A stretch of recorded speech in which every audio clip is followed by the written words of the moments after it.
Who the heck is Graham Bradley and why should you care? I'm an author illustrator, big time reader. I'm a truck driver, so I listen to a lot of audiobooks. And I love just sharing books with anybody that I can. My wife is a big fan, a big reader. That was one of the things that we bonded over when we first started dating, a long time ago now. And I accidentally gained a little bit of a following here on YouTube talking about books and history and other things that interest me. And so that's what I'm going to keep doing for the foreseeable future. A little bit about myself. I was born in California, down near LA. When I was a wee lad, my parents moved us out to Vegas. That's where I spent most of my life. And then with some brief stints in Spain and in northern Utah, I eventually decided to move out to Oklahoma in 2022, and that is where I plan to never ever move from again. So a bit of a nomad, and I've seen a lot of the country, being a truck driver, which I've got a decade of that under my belt now. I've got a broad experience in a lot of different things. I've met a lot of different people from different places. I just love learning more about the world that we live in and everybody who's come before us to the extent possible. As of right now, Goodreads, the count that I have there for books is just under 1,800 in 2023, but that's only ever going to go up. I read about 100 books a year. Again, audiobooks are going to be a huge part of that because of the nature of my work. The fact that I'm isolated, I can always have my earbuds in and just constantly add to the flow of information into my brain. In a minute, I'm going to take you into my house, show you one of my bookcases to just give you an idea of the books that I've liked well enough to own in print, stuff that I know I'm going to reread multiple times in my life. And also, as you can see, I like to do videos in one take whenever possible and just leave the boo-boos in. I don't like to spend a whole lot of time editing, so I just try to get it going right with as little effort as possible. And then just get back to whatever the grind is, writing a book, illustrating a book, reading another book, or what have you. So let's go. All right, starting at the top, those are just some of my books. I'll have a link on the video description to those on Amazon. But as you can see, I'm a big fan of Larry Correia, his Monster Hunter books especially. Tim Powers, I did a video on that. On a whim, I bought all of the Dune books, at least the ones that Frank wrote. And it wasn't until after that my friend Dave told me, don't bother with anything after children. I was like, oh, whoops. And then I read God Emperor and I was like, oh, geez, that was super boring. Obviously a big fan of Louis L'Amour, done a few videos on his stuff. Red Planet, only read that for the first time this year and it was amazing, completely loved it. Obviously Lawhead with his King Raven trilogy, Red Rising trilogy, amazing. Accidental Highwaymen, that was supposed to be the start of a trilogy, but for whatever reason the author didn't finish them. So a bit of a pseudo-adventurous cliffhanger ending, but it works well as a standalone. Winter Soldier, beautiful book. Martian, read that one a couple of times. Love the Leviathan trilogy. We read the first one to our kids. And I'm still working my way through the post-Warlord John Carter books, the shorter ones, Thuvia, Maid of Mars and all that, but I've got this nice omnibus illustrated hardcover. I've done videos on these ones. Haven't done a video on Temeraire. This is an omnibus of the first three. I kind of lost interest in those after like the sixth book or so. I think there's 9 in total, but I never really finished the series. First 3 are tons of fun though. Again, big Larry Correia fanboy, and I still need to read Time Trials, but I've read books by Rothman and Butler before and enjoyed them both.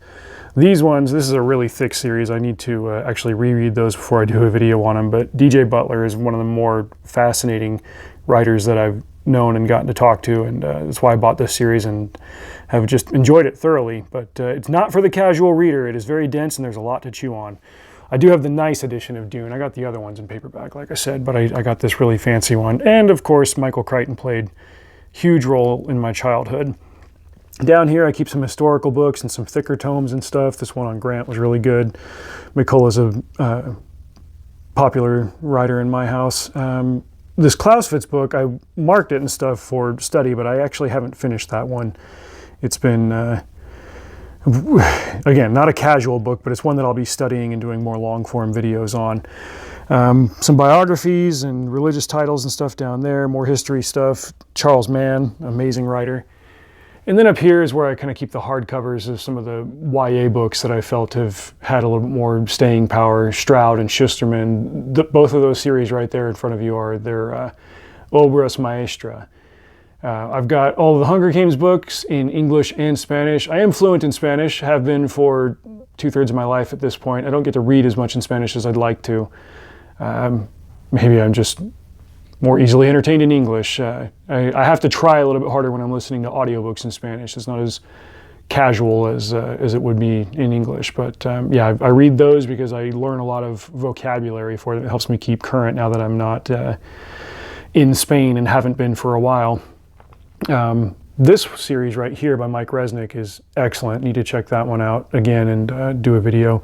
Sakura, that's another one I would have to reread. Those three Tana French books, the Dublin Murder Squad.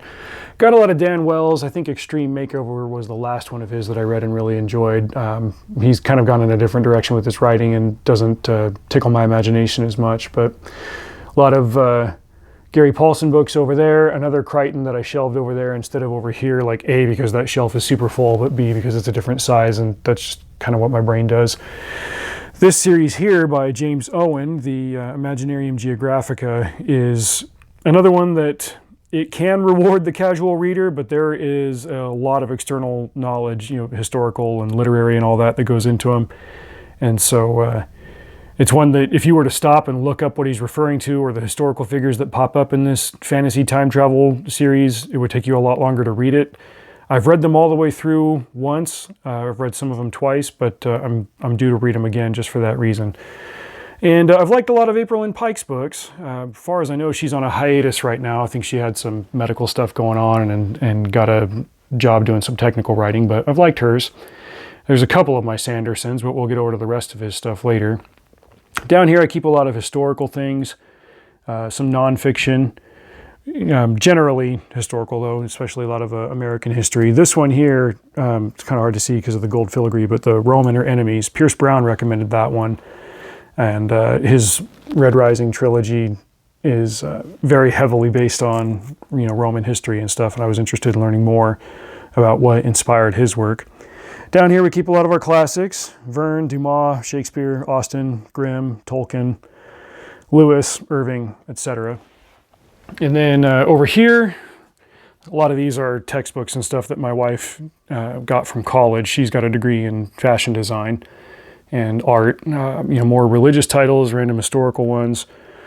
This is just kind of a catch-all shelf for books that really didn't fit anywhere else. I've been wanting to get into the Warhammer novels, and somebody recommended the Eisenhorn trilogy. I figured I'd check that out. All You Need Is Kill. I've got the manga of that down there, and the light novel. Neil Gaiman, I'm not actually a huge fan of his writing. I've read 6 or 7 books of his, and most of them have not been good, but Anansi Boys was really, really good. I think that was the first or second book of his that I read, which is why I kept going, but didn't care for the others, but I really loved that one. Oh, hey, look at all this Sanderson. More Sanderson, more and more. It just keeps going. And then I keep a lot of my graphic novels down here. The Atomic Robo series started out a ton of fun. They fizzled out later on. Skull Kickers. I could do an entire video just on Skull Kickers. This series is hilarious. These ones I bought a couple of years when I was on a trip to Harrisburg, Pennsylvania, which has the American Civil War Museum. And apparently there's this comic series of the battles of the Civil War published by Marvel. I bought them when I was there at the Civil War Museum gift shop. Haven't read them yet, but I was like, that would be good to have. Courtney Crumrin, there are 6 of these. I need to get the next 3. I guess there's 7. The 7th one is not really linear to this, but these have been fantastic Halloween type reads. Bone, classic from my childhood, love that. Obviously All You Need Is Kill. A couple of other religious titles. These are some anthologies that I'm published in. And then, of course, the big classic Calvin and Hobbes, different comics here. This is like the first of a 17-book collection of Peanuts. So if I do go to complete that one, it's going to take me a minute. And then these are all the individual Star Child issues by James Owen, and then I got the omnibus when it was on Kickstarter about 10 years back. Still need to read the complete Cyberfrog and then other individual issues. But that is, for the most part, my personal library. We've got a bunch of other titles that we keep on the shelf in the front room for the kids. A lot more of our middle grade ended up there: Harry Potter, Fablehaven, that kind of stuff.